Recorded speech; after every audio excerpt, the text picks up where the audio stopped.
Have you ever noticed how hard it is to sit still without guilt?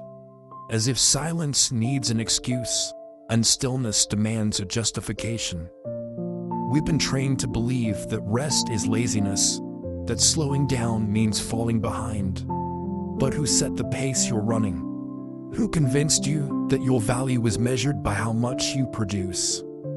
In the quiet moments, when you're not achieving or climbing or hustling, do you still feel worthy? Or does the stillness scream accusations you've buried beneath your busyness? Look around. How often do we praise the sleepless, the burned out, the ones who never stop? It's the gospel of hustle, preached in office buildings and social feeds, promising success if you just keep grinding. But the cost is often your soul. You begin to lose the parts of yourself that can't be monetized. Peace, joy, worship, presence. God never designed you to live like a machine, so why are you treating your life like a factory line? Even Sabbath feels like failure in this world. You try to rest, but the guilt lingers like a shadow whispering, "You're wasting time." Yet God himself rested not because he needed to, but because he was setting a rhythm for the soul. When was the last time you rested without explaining it to anyone, without checking your phone, without trying to earn the right to pause? You are not made to prove yourself through exhaustion. The world may reward performance, but God sees the heart. You are loved not for how fast you run, but for who you are when you're still. It's in the quiet that your true identity is restored. But that means you must confront the lie that your worth is something to be earned. So, what would it look like to rest as an act of faith?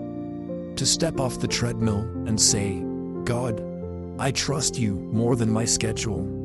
Rest is not escape, it's returning. Returning to the God who doesn't need your hustle but desires your heart. You're allowed to breathe. You're allowed to stop. You're allowed to be human. And in that space, you may finally hear the whisper you've been too busy to notice. Be still and know that I am God. The addiction to hustle doesn't begin in your schedule, it begins in your heart. Somewhere along the way, you started believing that you had to earn love, prove your value, and justify your existence through constant movement. So even when your body is still, your mind is racing. Have you noticed that? That even in quiet places, your soul stays loud? What if the real rest you need isn't a nap or a weekend off, but healing from the fear of being unseen? Rest isn't weakness, it's worship. It's declaring that you are not your own savior, but the world doesn't collapse when you stop moving. Every time you rest, you rebel against the lie that you are only as good as your output. God did not ask for performance, he asked for your presence. Do you believe him enough to slow down? Or has the noise of this world drowned out his invitation to peace? There's a reason Jesus often withdrew to quiet places. Not because he was avoiding the work, but because he understood where his strength came from. He didn't hustle for validation. He rested in the love of the Father. Can you imagine living like that? Not pushed by fear, but drawn by love. Maybe that's the shift your heart needs. Not more effort, but more surrender. You cannot pour from an empty soul, and you were never meant to run on survival mode. What you think is strength may just be silence in disguise, your body pushing forward while your spirit quietly breaks. But God sees. He knows the weight you carry, even the ones no one else applauds. And he's not asking you to carry it alone. He's offering rest not just for your body, but for your soul. One day, all the deadlines will pass. The titles won't matter. The metrics will be forgotten. But your soul that will last, and your soul is tired.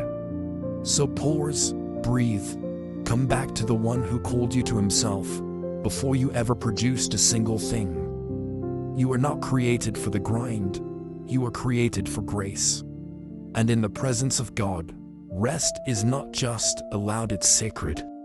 Look at the world we've built, celebrating exhaustion like a badge of honor, glorifying the ones who sleep the least, grind the hardest, and collapse with a smile.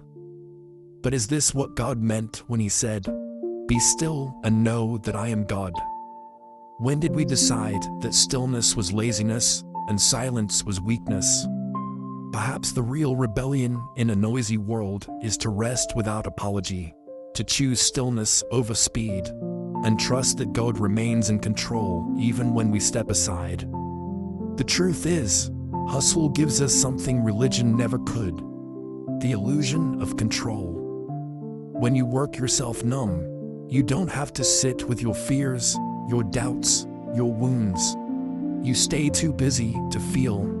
But God isn't afraid of your stillness. He's waiting in it.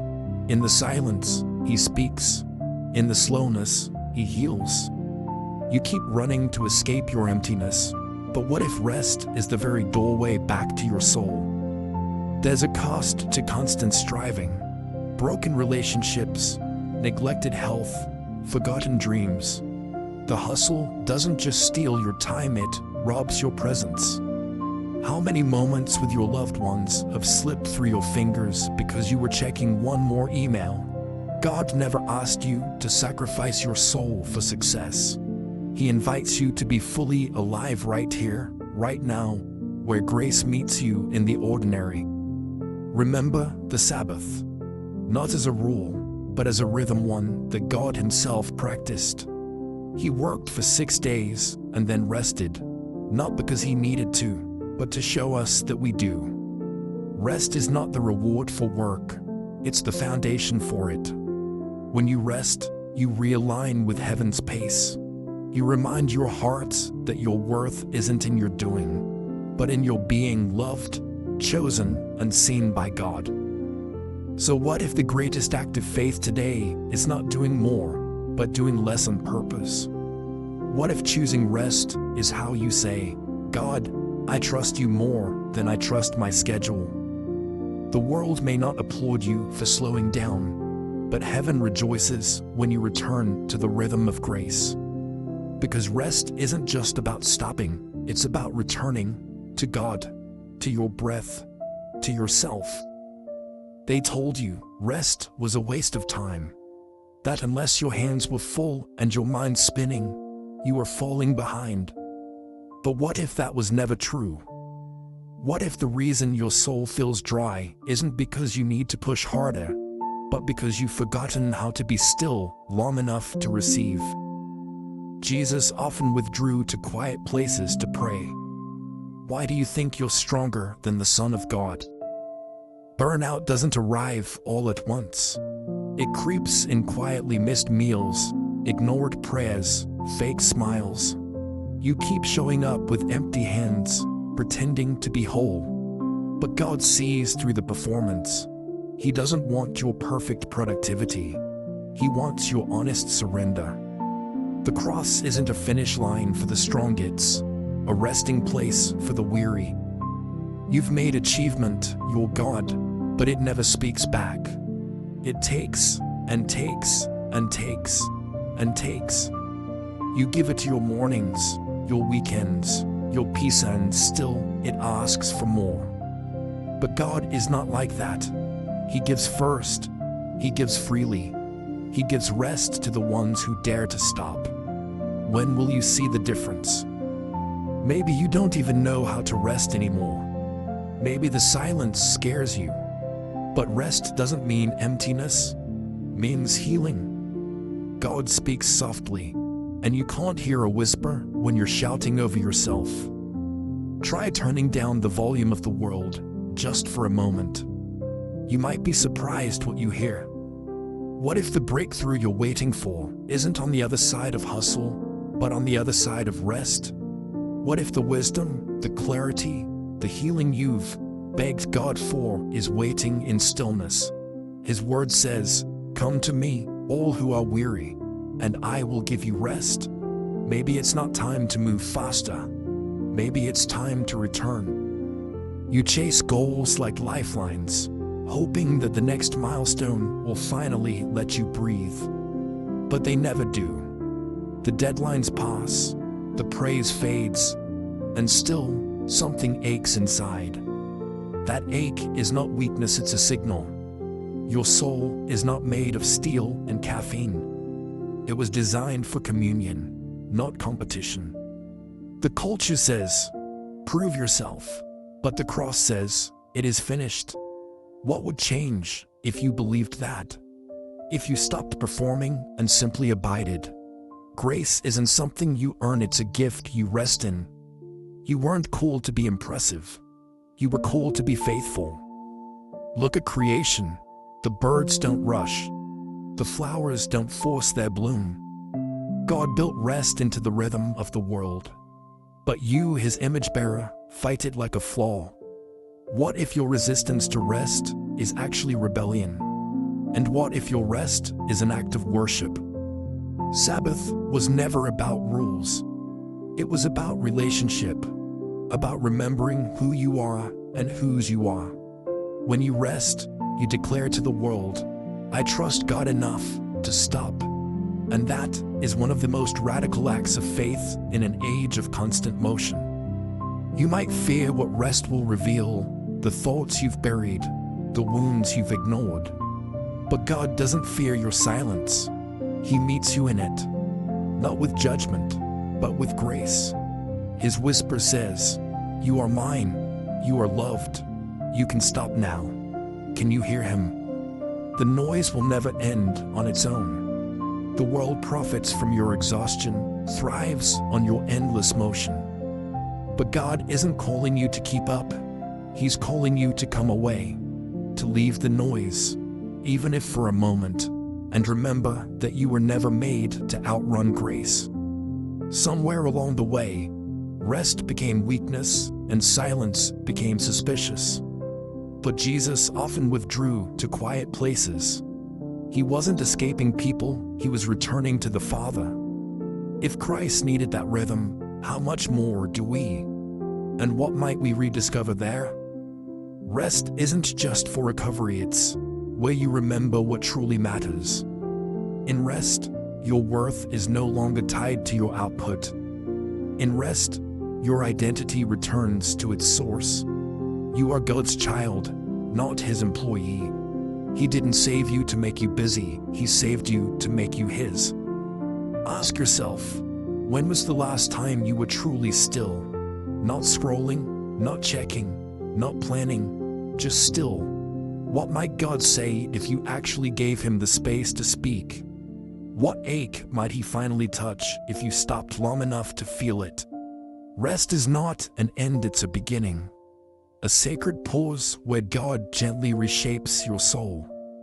In a world that shouts, be more, he whispers, be mine. And in that whisper is your freedom, your healing, your true purpose. Will you stop running long enough to hear it? Even the earth obeys the rhythm of rest seasons, that slow leaves that fall, soil that sleeps. Yet we, made from dust, deny our design. Could it be that our frantic pace is not strength, but forgetfulness? That we've forgotten we are not machines, but souls? The Sabbath wasn't given to restrict you, it was a gift to restore you. One day a week, God commands you to cease, not to punish, but to remind you. The world keeps spinning, not because of you, but because of him. What would change if you truly believed that? When we chase endless goals without pause, we become like people trying to outrun their shadows. But shadows are part of light. God never asked us to be perfect. He asked us to abide, to walk, not sprint, to listen, not prove, to rest and remember we are loved. The guilt you feel when resting isn't from God. That voice that says, you're lazy, you're falling behind, you don't deserve peace, that's not your shepherd. His voice says, come to me, all who are weary, and I will give you rest. Who have you been listening to? Rest is not the absence of responsibility, it's the presence of God. It's choosing to let Him be enough, even when the list isn't finished. It's placing your head on His promises instead of your plans. Can you trust Him enough to rest while the storm still rages?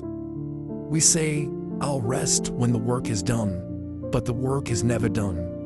There will always be another email, another deadline, another reason to delay peace. But Christ invites you to flip that truth. Rest first, then work. From grace, not for it. From fullness, not emptiness.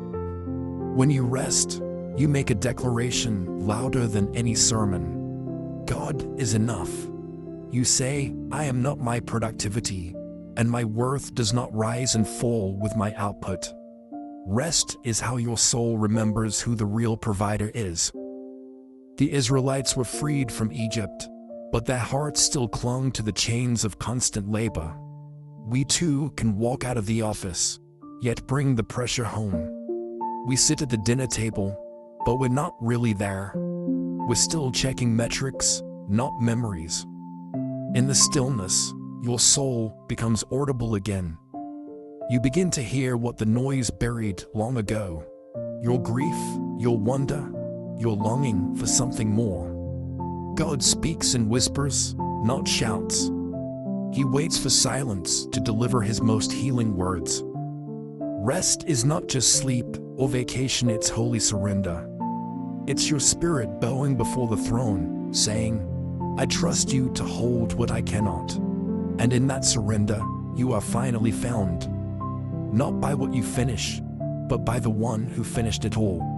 Have you ever noticed how hard it is to simply sit still? As if silence accuses you of being lazy. But what if it's not laziness you're feeling? What if it's withdrawal from noise? What if the discomfort is the soul detoxing from the addiction to always doing? The gospel of hustle preaches that your worth is your work. But Jesus rewrote that gospel with His own blood, declaring your value before you ever picked up a tool or checked off a task. He rested heaven as God on the seventh day, not because He was tired, but to show us how to live. In God's kingdom, rest isn't a reward for productivity. It's a rhythm built into creation, like breath. You are not designed to burn endlessly. You are designed to pause, to delight, to walk with Him in the cool of the day. Why do we feel guilty for choosing rest? Because somewhere along the way, we began to believe that busyness was the same as holiness. But even Jesus withdrew, often to quiet places, not to escape the mission, but to stay rooted in the Father. Imagine this: you stop, not because everything is finished, but because you're finally convinced that you don't need to earn love. You rest not just your body, but your striving heart.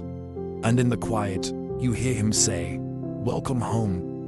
There's a silence that terrifies most people, the kind that reveals what's really inside when the noise fades. But that silence can become sacred if you let God into it. He doesn't need your performance. He wants your presence. Some carry a guilt so deeply ingrained, they can't rest without feeling unworthy. But guilt is not from God when it comes to rest. It's a chain forged by a world that values production over peace. Christ broke that chain. The enemy whispers, "If you stop, you'll fall behind." But God says, "Be still and know that I am God." In stillness, you see clearer, hear deeper. And remember, the world doesn't turn because of you, it turns because of Him.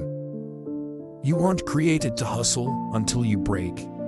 You were created to walk with the one who carried your burdens long before you knew their weight. What if real strength looks like surrender? What if rest is the most courageous choice you can make today? So breathe, dear soul. Take off the badge of busyness. Let God's grace rewrite the script that says you must always prove yourself. Rest isn't laziness, it's trust. And in that trust, you will find Him waiting, arms open, whispering, "I've been here all along."